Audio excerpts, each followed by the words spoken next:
إني أخاطبك يا نفس لعلك تسمعين النداء وأدعوك إلى ما هو خير لك، فهل تقبلين الدعاء؟ كم هو مؤنس أن تكوني رفيقة لنبينا محمد صلى الله عليه وسلم. أي نفس خافي ولا تأمني، أيا نفس خافي ولا تأمني لهذه الحياة ولا تركني وأي طريق. L'islam repose sur la sincérité, repose sur la crainte d'Allah subhanahu wa ta'ala, repose sur l'équité, repose sur la justice.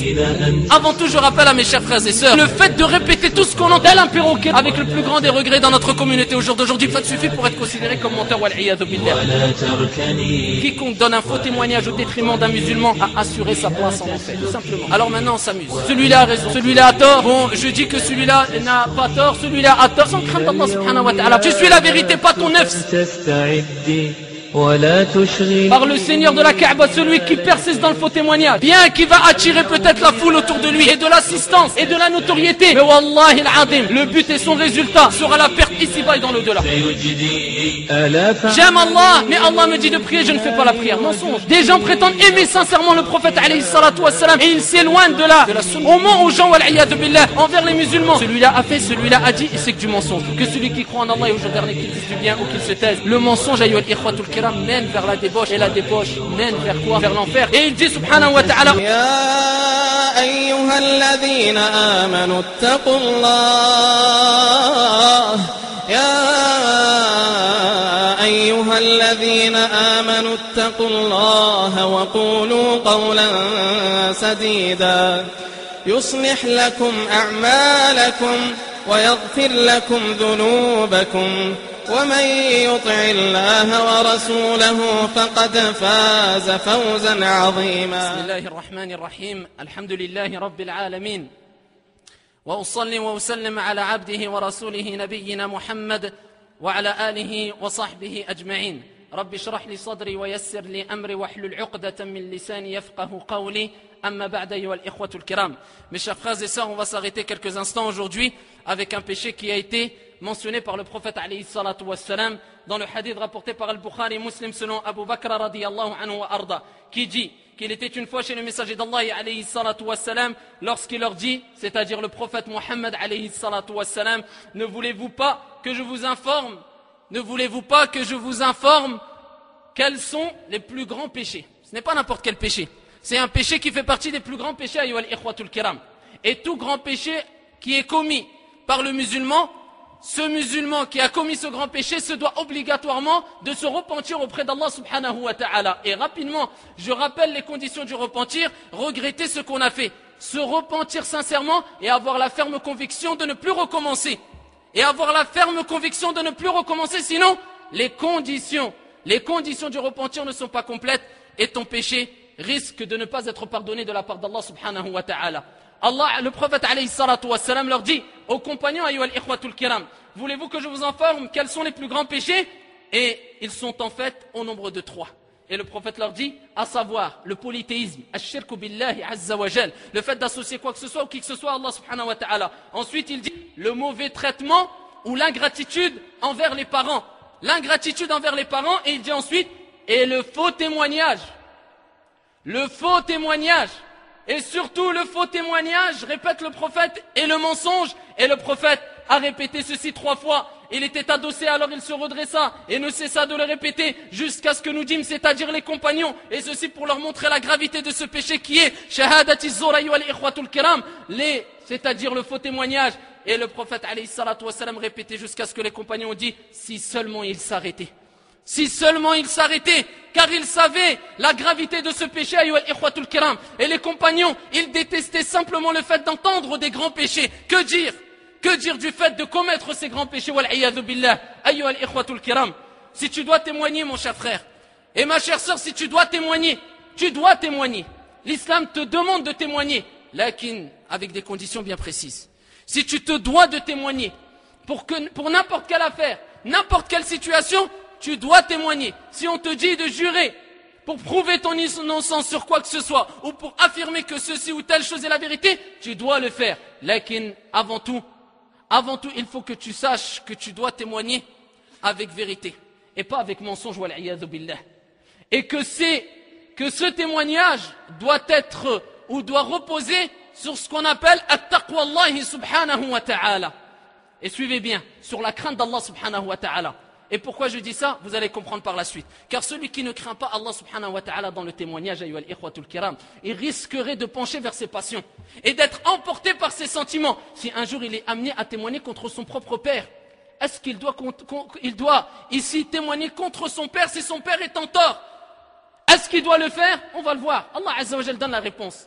Est-ce que tu dois témoigner contre ton propre frère, même si tu l'aimes, mais ton frère est en tort? On va voir la réponse. Est-ce que tu dois témoigner en faveur d'un non-musulman si ce non-musulman est dans la vérité et le musulman est dans le mensonge? On va voir la réponse. Ayyuhal ikhwatul kiram, l'islam repose sur la sincérité, repose sur la crainte d'Allah subhanahu wa ta'ala, repose sur l'équité, repose sur la justice. Et tout cela est mentionné dans le Coran, est mentionné dans des récits prophétiques authentiques, comme on va le voir incha'Allah tabaraka wa ta'ala. Avant tout, je rappelle à mes chers frères et sœurs que le fait de mentir, ce n'est pas simplement le fait de dire un mensonge directement, mais le fait de répéter tout ce qu'on entend est déjà un mensonge, wal-iyadhu billah. Et le mensonge, ayyuhal ahbab, ou plutôt le faux témoignage est un type de mensonge. Le faux témoignage est un type de mensonge. De façon générale, on dit que c'est un mensonge. Et il faut savoir que le prophète alayhi salatu wassalam nous met en garde simplement sur le fait de répéter tout ce qu'on entend. Que dire du mensonge? Où sommes-nous, ayyuhal ikhwatul kiram? Et wallahi al-adim, sans fausse modestie, je parle pour moi le premier. Je ne me prétends pas être meilleur que n'importe qui ici, ou plus savant, ou plus pieux que n'importe qui d'entre vous. Hasha wa kallah, et sans fausse modestie. C'est un rappel pour moi le premier. Écoute ce que dit le prophète alayhi salatu wassalam. Dans le hadith rapporté par Muslim, selon Abi Hurayrata radiyallahu anhu wa arda, kafa bil mar'i kadhiban an yuhadditha bi kulli ma sami'a.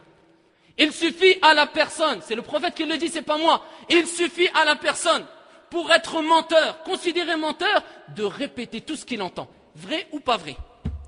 À partir du moment où tu répètes tout ce que tu entends, tel un perroquet, wal-iyadhu billah, ce qui est répandu avec le plus grand des regrets dans notre communauté au jour d'aujourd'hui, bien que notre communauté soit la meilleure des communautés suscitées pour les gens, et bien qu'on dit et qu'on affirme qu'il y a beaucoup de bien dans cette communauté. Le fait de répéter tout ce que tu entends, le prophète dit, il suffit à la personne d'être menteur, de répéter tout ce qu'il entend. Ça te suffit pour être considéré comme menteur, wal-iyadhu billah. Et Allah Azza wa Jal nous rappelle que le musulman doit être équitable. Le musulman est juste. Le musulman suit la vérité et pas ses passions, et pas ses sentiments. Et écoutez ce que Allah dit dans le Coran al-Karim, ayyuhal ikhwatul kiram. Et il dit subhanahu wa ta'ala, ô les croyants, observez strictement la justice.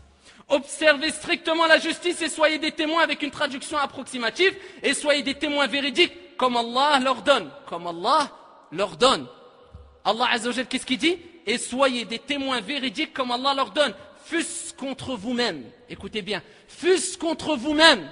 Tu suis la vérité, pas ton nefs. Fût-ce contre vous-même, contre vos pères, contre vos mères ou proches parents, qu'il s'agit d'un riche ou d'un besogneux, Allah a priorité sur eux deux et il est plus connaisseur de leur intérêt que vous. Ne suivez donc pas les passions. Ne suivez donc pas les passions afin de ne pas dévier de la justice. Si vous portez un faux témoignage ou si vous le refusez, sachez qu'Allah est parfaitement connaisseur de ce que vous faites.